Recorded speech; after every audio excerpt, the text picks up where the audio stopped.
GK with কিরণ চ্যানেলের নতুন ভিডিওতে তোমাদের স্বাগত নয়। আজকে শুরু করছি পঞ্চম শ্রেণীর যে বাটারফ্লাই বই রয়েছে সেই বাটারফ্লাই বইয়ের লেসন 9।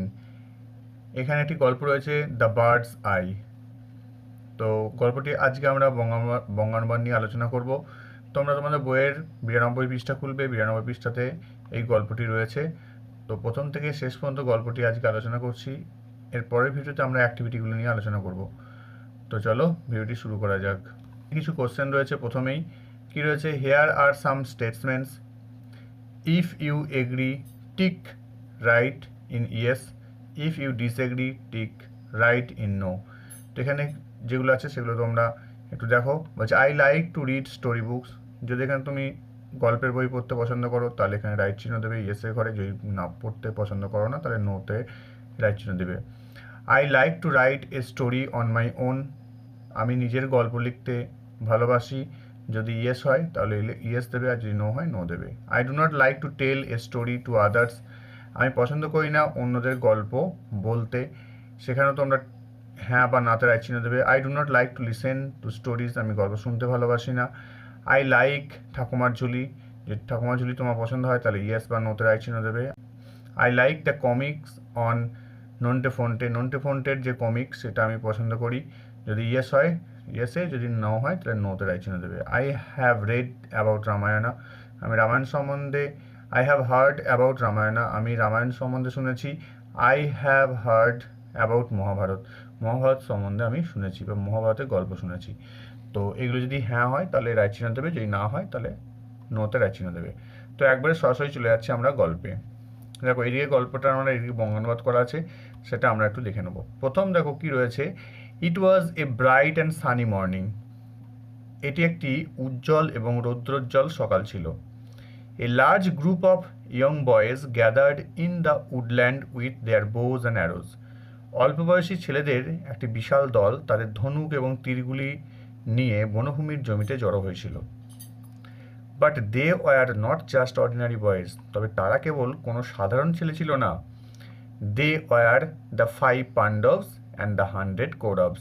তারা ছিল 5 পাণ্ডব এবং 100 কৌরব।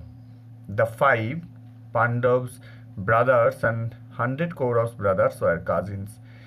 তারা 5 পাণ্ডব ভাই এবং 100 কৌরব ভাই খুড়তুতো ভাই ছিল। But a fierce rivalry between them began to grow even when they were only children. তবে তাদের মধ্যে একটা চরম প্রতিদ্বন্দ্বিতা বৃদ্ধি পেতে শুরু করেছিল, এমনকি যখন তারা কেবলমাত্র শিশু ছিল। তাহলে এই পাণ্ডব এবং কৌরবদের মধ্যে একটা প্রতিদ্বন্দ্বিতা শুরু হয়েছিল যখন তারা একদম খুব ছোট ছিল, তখন থেকেই। The royal children learned the skill of using weapons from Dronacharya. রাজপরিবারের শিশুরা দ্রোণাচার্যের কাছ থেকে অস্ত্র ব্যবহারের দক্ষতা শিখেছিল। He was one of the greatest warriors of his time. তিনি ছিলেন তার সময়ের অন্যতম সেরা যোদ্ধা। অর্থাৎ দ্রোণাচার্য ছিল তখনকার সময় একজন সেরা যোদ্ধা। He had learned the secret of powerful weapons from Parashurama. পরশুরামের কাছ থেকে তিনি শক্তিশালী অস্ত্রের গোপন কথা শিখেছিলেন। তাহলে তিনি কার কাছ থেকে শিখেছিলেন অস্ত্রচালনা? না, তিনি পরশুরামের কাছ থেকে শিখেছিলেন। The Pandavas and the Kauravas were quick to learn. Pandava এবং কৌরবগণ শিখতে তৎপর ছিল। They soon picked up various skills. তারা শীঘ্রই বিভিন্ন দক্ষতা শিখে ফেলেছিল। All the princes learned the use of all the weapons. সমস্ত রাজকুমাররা সমস্ত অস্ত্রের ব্যবহার শিখেছিল। এরপরে দেখো, each of them had their own favourite weapons. তাদের প্রত্যেকের নিজস্ব পছন্দসই অস্ত্রশস্ত্র ছিল। Duryodhan and Bhim favoured the mace. Duryodhan এবং ভীম গদার পক্ষে ছিল। Yudhishthira's choice of weapon was the spear. যুধিষ্ঠিরের পছন্দের অস্ত্র ছিল বর্ষা। Arjuna was fascinated by bows and arrows. ধনুক এবং তীর দ্বারা অর্জুন মুগ্ধ হয়েছিল। The twins Nakula and Sahadeva were most comfortable with swords. যমজ নকুল এবং সহদেব তরোয়াল দিয়ে সর্বাধিক স্বাচ্ছন্দ্য বোধ করত। The Guru treated all his ডিসিপলস equally. গুরু তার সমস্ত শিষ্যকে সমান আচরণ করেছিলেন। But He liked Arjun the most because Arjun practiced his art with great concentration. কিন্তু তিনি অর্জুনকে সবচেয়ে বেশি পছন্দ করতেন কারণ অর্জুন এই শিল্পটি অত্যন্ত মনোযোগ দিয়ে অনুশীলন করত। Soon he became the best archer among all. শীঘ্রই সে সবার মধ্যে সেরা ধনুর্বিদ হয়ে গেল। Duryodhan and his brother Yudhishthir did not like this at all. Duryodhan ও তার ভাই দুঃশাসন মোটেই এটা পছন্দ করেননি। Silently, a feeling of dislike grew in their hearts towards the Pandavas. এইভাবেই পাণ্ডবদের প্রতি তাদের অন্তরে অপছন্দের একটা অনুভূতি বৃদ্ধি পেয়েছিল। One day, they openly criticized their guru for showing favor towards Arjun. একদিন তারা তাদের গুরুকে অর্জুনের প্রতি অনুগ্রহ করার জন্য প্রকাশ্যে সমালোচনা করছিল। They told him that they were not any less skillful in archery. তারা তাকে বলেছিল যে তারা তীরন্দাজদের কোনো অংশেই কম দক্ষ ছিল না। As a reply to their criticism, Dronacharya arranged for a test to pick up the best archer among them. তাদের সমালোচনার জবাব হিসাবে দ্রোণাচার্য তাদের মধ্যে সেরা তীরন্দাজ বাছাই করার জন্য একটা পরীক্ষার ব্যবস্থা করলেন। তাহলে কে সেরা তীরন্দাজ সেটা বাছার জন্য তিনি একটা পরীক্ষার ব্যবস্থা করলেন। On that particular day, Guru Dronacharya asked the students to gather by the woodland near his ashram. সেই বিশেষ দিনে গুরু দ্রোণাচার্য ছাত্রদের তার আশ্রমের নিকটে বনভূমিতে জড়ো হতে বলেছিলেন। He had placed a wooden bird with a prominently painted eye on one of the trees. তিনি গাছের একটিতে বিশিষ্টভাবে চোখ আঁকা একটা কাঠের পাখি রেখেছিলেন। The teacher called all his disciples and said, "Look, my children, a wooden bird is sitting on that far up tree."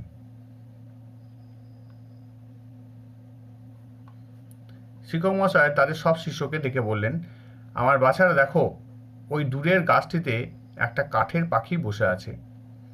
You have to hit the arrow exactly in it's I. তোমাদের ঠিক তার চোখে তীরটি দিয়ে আঘাত করতে হবে।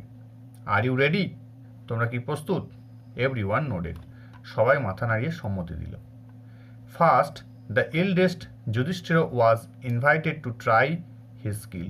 প্রথমে সবচেয়ে বড় যুধিষ্ঠিরকে তার দক্ষতার চেষ্টা করার জন্য আমন্ত্রণ জানানো হয়েছিল। When Yudhishthira was ready, Dronacharya asked, Yudhishthir, please tell me what you can see. Yudhishthir যখন প্রস্তুত ছিলেন, দ্রোণাচার্য তাকে জিজ্ঞাসা করলেন, যুধিষ্ঠির, দয়া করে আমাকে বলো তুমি কি দেখতে পাচ্ছ? Yudhishthir replied innocently. যুধিষ্ঠির সহজভাবে জবাব দিল, Gurudev, I can see you, the tree, people around me and the bird. আমি আপনাকে দেখতে পাচ্ছি, গাছটি, আমার চারপাশের মানুষজন এবং পাখি সবাইকেই দেখতে পাচ্ছি। Dronacharya replied, all right, leave your bow and arrow and go. Dronacharya জবাব দিলেন, ঠিক আছে, তোমার ধনুক এবং তীর ত্যাগ করে চলে যাও।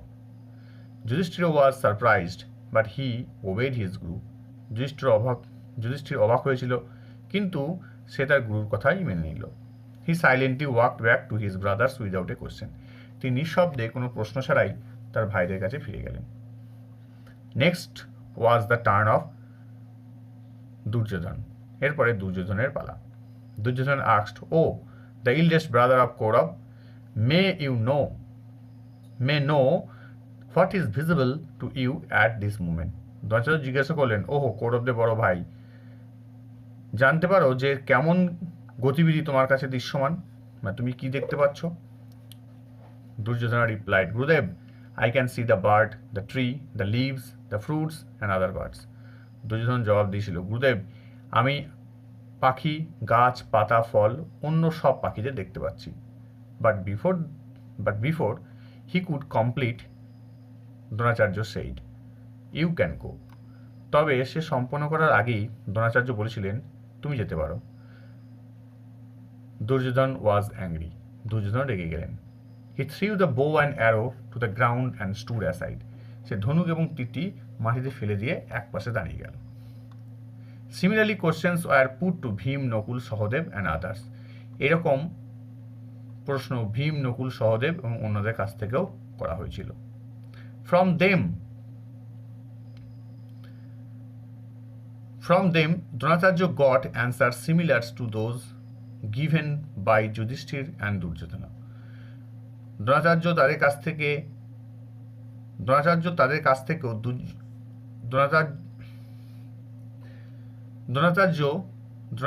তাদের কাছ থেকে যুধিষ্ঠির এবং দুর্যোধনের দেওয়া উত্তরের মতো একই উত্তর পেয়েছিলেন।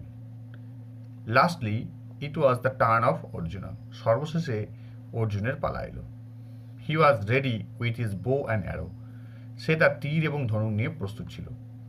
The guru asked him, O Arjuna, will you tell me what is being observe by you? গুরু তাকে জিজ্ঞাসা করলেন, হে অর্জুন, তুমি কি আমাকে বলবে যে তোমার দ্বারা কি লক্ষিত হচ্ছে? I can see only the eye of the bird, replied Arjun, without breaking eye contact with his target. আমি কেবল পাখির চোখ দেখতে পাচ্ছি। অর্জুন তার লক্ষ্যবস্তুর সাথে চোখের যোগাযোগ না সরিয়ে উত্তর দিয়েছিল। Cannot you see the trees and the sky, or perhaps the branches where the bird is sitting? His teacher asked. তুমি কি গাছ এবং আকাশ দেখতে পাচ্ছ না, বা সম্ভবত ডাল যেখানে পাখি বসে আছে? তার শিক্ষক জিজ্ঞাসা করছিলেন। নো গুরুদেব, all I can C is the I of the bird and nothing else, said Arjuna, holding his বো স্টেডিলি। না গুরুদেব, আমি যা দেখতে পাচ্ছি তা পাখির চোখ, আর অন্য কিছুই নয়। দুর্যোধন ধনুক চেপে ধরে বলল। Now Dronacharya was very glad. এখন দ্রোণাচার্য খুব খুশি হয়েছিল। He praised Arjuna for his immense concentration. তিনি অর্জুনের গভীর মনোযোগের জন্য তার প্রশংসা করেছিলেন। With a smile on his face, Dronacharya said, shoot. With a loud twang, the arrow sprang from the bow and stuck the bird's eye. মুখে হাসি নিয়ে দ্রোণাচার্য বললেন, তীর ছুঁড়ে দাও। জোরে টং শব্দ করে তীরটি ধনুক থেকে ছড়িয়ে গিয়েছিল এবং পাখির চোখে আঘাত করেছিল। Dronacharya turn to the other princes. Dronacharya অন্য রাজপুত্রদের দিকে ফিরলেন। হি সেইড, তিনি বললেন, did you all understand the reason of his test? তোমরা সবাই কি এই পরীক্ষার কারণ বুঝতে পেরেছ? Always remember, when you aim for something, you must look at the target and nothing else. সর্বদা মনে রেখো, যখন তুমি কোনো কিছু লক্ষ্য করবে, তোমাকে শুধুমাত্র লক্ষ্যটির দিকে তাকাতে হবে এবং আর কিছুই নয়। Only with intense concentration can only strike the target. তীব্র মনোযোগের মাধ্যমে একমাত্র লক্ষ্যটিকে আঘাত করা সম্ভব। All of you saw other things like the trees, the fruits, the leaves, and the people because you were not concentrating on the task given to you. তোমরা সবাই গাছ, ফল, পাতা এবং মানুষজন সহ অন্যান্য জিনিস দেখছিলে কারণ তোমরা তোমাদের দেওয়া কাজের প্রতি মনোযোগ দিচ্ছিলে না। It was only Arjuna who had actually concentrated. কেবলমাত্র অর্জুনই ছিল যে প্রকৃতপক্ষে মনোযোগ দিয়েছিল। So now all of you know why Arjun is the best student. তাহলে এখন তোমরা সবাই জানো অর্জুন কেন সেরা ছাত্র। Dronacharya's test silenced the Kauravas, and all understood that Arjun was indeed the best archer.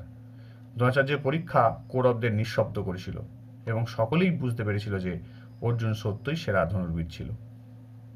তো এইভাবে টেক্সট আমাদেরকে পড়তে হবে। তার অর্থ বাংলা দেওয়া আছে। এরপরে কিছু ওয়ার্ড নোটস রয়েছে, সেই ওয়ার্ড নোটসগুলো আমরা একটু দেখে নিচ্ছি। ব্রাইট মানে হচ্ছে উজ্জ্বল, সানি মানে রৌদ্রোজ্জ্বল, গ্যাদার্ড মানে জড়ো হয়েছিল, উডল্যান্ড মানে হচ্ছে বনভূমি, অর্ডিনারি মানে সাধারণ, রিভেলরি মানে হচ্ছে প্রতিদ্বন্দ্বিতা, উইপন্স মানে হচ্ছে অস্ত্র, স্কিলস মানে দক্ষতা, ফ্যাসিনেটেড মানে মুগ্ধ, কনসেন্ট্রেশন মানে হচ্ছে মনোযোগ, আর্চার মানে হচ্ছে ধনুর্বিদ, ক্রিটিসাইজ সমালোচনা করা, ফেভার্ড অনুগ্রহ, টেস্ট মানে পরীক্ষা, ডিসিপলস মানে শিষ্য, উডেন মানে কাঠের, আই মানে চোখ, বো মানে ধনুক, অ্যারো মানে তীর, টার্গেট মানে লক্ষ্য, ভিজিবল মানে হচ্ছে দৃশ্যমান, লিভস মানে পাতা, ফ্রুটস মানে ফল, স্টেডিলি মানে হচ্ছে স্থিরভাবে, প্লিজড মানে হচ্ছে খুশি, ইন্টেন্স মানে তীব্র, সাইলেন্ট মানে নিঃশব্দ, বোর্ড মানে হচ্ছে নম্র, ক্রিটিসিজম সমালোচনা, অ্যাচিভ মানে অর্জন, পারফেক্টলি কঠিনভাবে, অ্যাডমায়ার্ড প্রশংসিত, এক্সপ্লানেশন মানে ব্যাখ্যা, স্কিলফুল দক্ষতা, প্র্যাকটিসড অনুশীলন, ফ্যামিলিয়ার পরিচিত, রেসপন্স প্রতিক্রিয়া, সিটিং বসে থাকা, ব্রাঞ্চ ডাল, কমপ্লিটেড সম্পন্ন, হেজিটেন্ট দ্বিধান্বিত, ফোকাসড মনোনিবেশ, আন্ডারস্ট্যান্ড বোঝা, রিজন কারণ, পারসেশন সঠিকতা, প্রাউড গর্বিত, আর্ট শিল্প, মুমেন্ট মুহূর্ত, মাস্টার মানে গুরু, বেস্ট সেরা, ব্রাদার্স ভাই, সোড দেখিয়েছিল, আই কন্ট্যাক্ট চোখের যোগাযোগ, স্ট্রাক আঘাত করেছিল, মুমেন্ট মুহূর্ত, স্কিল দক্ষতা, ট্যালেন্ট প্রতিভা, প্র্যাকটিস অনুশীলন, অ্যান্সার উত্তর, ইনস্ট্রাক্টর শিক্ষক, অ্যারেঞ্জড আয়োজন, ডেমনস্ট্রেটেড প্রদর্শন, রিয়াকশনস প্রতিক্রিয়া, টেকনিক কৌশল, এক্সিকিউশন বাস্তবায়ন, ফোকাসড কেন্দ্রীভূত, রেজাল্ট ফলাফল, কনসেন্ট্রেশন মনোযোগ, সুপিরিয়র মানে শ্রেষ্ঠ, অ্যাকনলেজড মানে স্বীকৃত। এইভাবে 70টি ওয়ার্ড এখান থেকে দেওয়া হয়েছে, তোমরা এই ওয়ার্ডগুলো খাতার মধ্যে লিখে মুখস্থ করবে। আজকে এই ভিডিও এখানেই শেষ করছি। এর পরের ভিডিওতে আমরা যে অ্যাক্টিভিটিগুলো রয়েছে সেগুলো নিয়ে আলোচনা করব। আজকের মতো এখানেই ভিডিও শেষ হচ্ছে। Tata, good bye.